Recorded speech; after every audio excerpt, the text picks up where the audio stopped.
મસ્તીનું મંદિર. દોસ્તો, આજે હું આવી ગયો છું મસ્તીનું મંદિર, એટલે કે રાજ મધ્યસ્થ ગ્રંથાલય ગાંધીનગર સેક્ટર 17.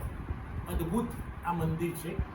એને સરસ્વતી મંદિર કહીએ, ઈશ્વરનું મંદિર કહીએ, કોઈ પણ દેવ દેવતાનું મંદિર કહીએ, તો આ મંદિર એ અદ્ભુત છે.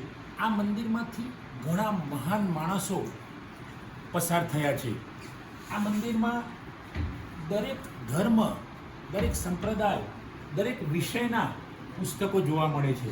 રામાયણનું ચિંતન, બાલાકોટ, તાંઝેનિયામાં 17 દિવસ આ પ્રવાસનું ને બધા જ પ્રકારના પુસ્તકો અહીંયા જોવા મળે છે. મિત્રો, તો આ મસ્તીનું મંદિર હું એટલે કહું છું કે અહીંયા માણસ આવશે, વાચક આવશે, વિદ્યાર્થી આવશે. અહીંયા કેટલાક વિદ્યાર્થીઓ પુસ્તક લઈ રહ્યા છે, કોઈ પુસ્તક શોધી રહ્યા છે. અહીંયા પણ વિદ્યાર્થીઓ જોશો તો તમે લાઇબ્રેરીમાં કેટલા રસથી વિદ્યાર્થીઓ પુસ્તક શોધી રહ્યા છે અથવા તો શોધીને લઈને જઈ રહ્યા છે. તો આ મસ્તીના મંદિરમાં તમે આવશો તો ખૂબ મજા આવશે, કારણ કે આ મધ્યસ્થ ગ્રંથાલય એ એવું મંદિર છે કે ત્યાં યુપીએસસી, જીપીએસસી, કોઈ પણ પ્રકારની સ્પર્ધાત્મક પરીક્ષા આપીને વિદ્યાર્થીઓ ખૂબ આગળ પહોંચી ગયા છે. કોઈક ગયું છે અમેરિકામાં, કોઈક છે કેનેડામાં, કોઈક છે ઓસ્ટ્રેલિયામાં, કોઈક સ્ટેટમાં આઈએએસ બનીને કલેક્ટર બનીને બેઠા છે, કોઈ ડીએસપી બનીને બેઠા છે, કોઈ કમિશનર બનીને બેઠા છે, કોઈક શિક્ષણના કમિશનર બનીને બેઠા છે. તો આવા મસ્તીના મંદિરમાં મિત્રો તમે આવો, અને તમે ગુજરાતમાં કોઈ પણ ખૂણે રહેતા હોય પણ અહીંયા ગાંધીનગરમાં આવો ને આ મસ્તીના મંદિરની મુલાકાત લો, ત્યારે તમે એટલા બધા ખોવાઈ જશો આ મંદિરમાં કે આ મંદિરમાં ખોવાયા પછી તમને એમ લાગશે કે અહીંયા તો ઘણું બધું મળી ગયું.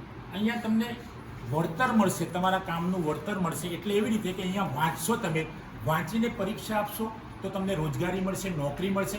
નોકરી મળશે એટલે તમને પગાર મળશે કે વળતર મળશે. એ સિવાય અહીંયા તમને આનંદ પણ જબરજસ્ત મળશે, કારણ કે કેટલાય લેખકોએ લખેલા પુસ્તકો, એ પુસ્તકો તમે જોશો તો એ પુસ્તકમાં તમે ખોવાઈ જશો. કોઈની નોવેલ વાંચશો તો તમને એ નોવેલ એને લખી હશે લેખકે, તો નોવેલ એ તમને તમારા પ્રત્યક્ષે જે પરિસ્થિતિ બતાવી હશે એની અંદર, નોવેલની અંદર, તો એ પરિસ્થિતિમાં તમે પહોંચી જશો. મિત્રો, અહીંયા ઘણા બધા લેખકો સહિત મેં પણ કેટલાક પુસ્તકો લખ્યા છે. એમાં મારા મોટાભાગના પુસ્તકો અહીંયા છે. બિંદુથી સિંધુ, વલોપાત. આ વલોપાત એ દીકરીઓ પર લખાયેલી નોવેલ છે.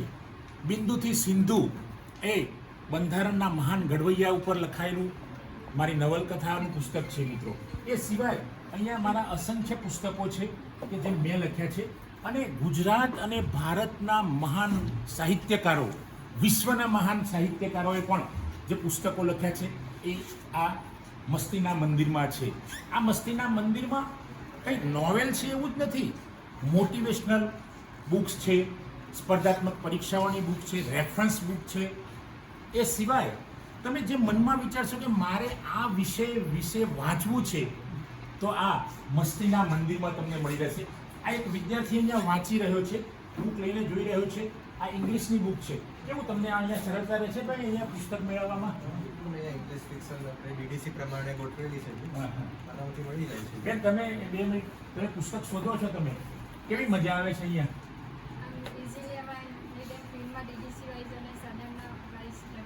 તમે શું ભણો છો? આ બેન લાઇબ્રેરી સાયન્સમાં સ્ટડી કરે છે અને એ પુસ્તક શોધી રહ્યા છે. એ બીજા એમના રસનું પુસ્તક, વિષયનું તો એમણે જોયું જ, પણ એમના રસનું વિષયનું ઇંગ્લિશનું પુસ્તક, ઇંગ્લિશ લેંગ્વેજમાં પુસ્તક શોધી રહ્યા છે. તમે પણ શું શોધો છો? હું જોતો હતો કે ઇંગ્લિશ ફિક્શનમાં કયા કયા પ્રકારના બુક્સ અવેલેબલ. તો આ ભાઈ છે ઇંગ્લિશ ફિક્શનનું પુસ્તક શોધી રહ્યા હતા. તો મિત્રો, અહીંયા તમે આ સેક્ટર 17ના ગાંધીનગરના મસ્તીના મંદિરમાં પધારો અને તમે પણ મસ્તીમાં આવી જાઓ. કારણ કે મસ્તીમાં આવવા માટે પુસ્તક એ અગત્યનું છે.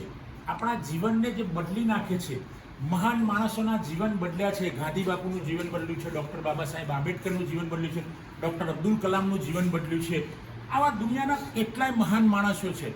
પછી એ અમેરિકાના મહાન માણસો હોય, ભારતના હોય, ગુજરાતના હોય, ગાંધીનગરના હોય. ગાંધીનગરમાં પણ કેટલાય મહાન માણસો, મહાન લેખકો થયા છે. અહીંયાના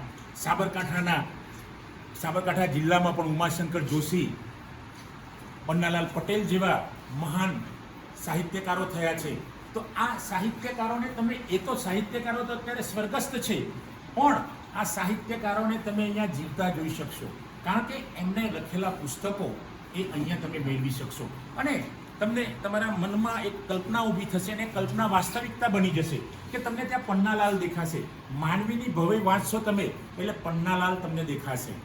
કોઈ કાવ્ય સંગ્રહ ઉમાશંકર જોશીનો વાંચશો તો તમને ત્યાં ઉમાશંકર જોશીનું બામણા ધામ તમને અહીંયા ઉપસ્થિત, બામણા ધામમાં તમે જતા રહેશો. મિત્રો, હું પણ અહીંયા આવું છું તો હું ઘણા બધા લેખકોના પુસ્તકો જોઉં છું તો હું પણ ખોવાઈ જાઉં છું કે આટલા મહાન લેખકોએ લખેલા પુસ્તકો અહીંયા ઉપલબ્ધ છે. અને જોઈને બધા તો વાંચી ના શકાય, પણ જેટલા મેળવી શકાય એટલા મેળવીને વાંચીએ છીએ ત્યારે ખૂબ આનંદ થાય છે. અને મને એનો પણ આનંદ થાય છે કે મેં લખેલા પુસ્તકો પણ અહીંયા ઉપલબ્ધ છે, એટલે એ જાણીને પણ ખૂબ આનંદ થાય છે. કારણ કે મારા મોટિવેશનલ પુસ્તકો છે, અહીંયા નોવેલના પુસ્તકો છે, મારા વિષયના લાઇબ્રેરી સાયન્સના પુસ્તકો પણ અહીંયા રેફરન્સમાં ઉપલબ્ધ છે. તો કેટલી સરસ ગોઠવણી આમાં કરી છે. અહીંયાના જે કર્મચારીઓ છે સતત ફરતા રહે છે. જો પેલા બેન સામે અહીંયા સતત સફાઈ ચાલતી હોય છે આ મસ્તીના મંદિરમાં, તો આ બેન છે સતત સફાઈ કરી રહ્યા છે, તો અહીંયા ધૂળ પણ દેખાતી નથી મિત્રો. તો આવા મસ્તીના મંદિરમાં જ્યાં ધૂળ ના દેખાય, ધૂળ એટલે દષ્ટના સંદર્ભમાં, તો દષ્ટ ના દેખાય એવા મંદિરમાં જવાની કેવી મજા આવે. જે રીતે આપણે ભગવાનના મંદિરમાં જઈને ઘંટ વગાડીએ છીએ મિત્રો, એ રીતે તમે અહીંયા આવો અને પુસ્તકને વાંચો અને તમારા મગજનો ઘંટ વગાડો. અને જો મગજનો ઘંટ એકવાર વાગી જશે અને મગજ અને હૈયું ભેગા થઈ જશે તો તમે જે ધારશો એ થઈ શકશે. જો અહીંયા સતત આ બેન અહીંયાના કર્મચારી છે, તો બેનને આ ભાઈ બંને જે કર્મચારીઓ સતત એક્ટિવ છે. કોઈ પણ વાચક આવે તો એ વાચકને તરત સપોર્ટ કરે. તમારે શું જોઈએ છે? હું જ હમણાં આવ્યો, આ ભાઈને પૂછ્યું કે મારી બુકો અહીંયા જે છે એ ક્યાં મળશે? તરત જ એ ભાઈએ કમ્પ્યુટરમાં જોયું, ઓપેકમાં જોયું અને તરત જ કીધું સાહેબ તમારી બુક ત્યાં છે.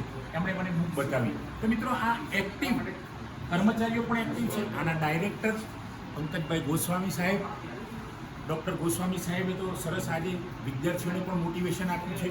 એ સિવાય ડૉક્ટર જયરામ દેસાઈ, એ સિવાય આસિસ્ટન્ટ ડાયરેક્ટર મેડમ શ્રી, એમણે પણ બહુ મોટિવેશન આપ્યું છે આજે.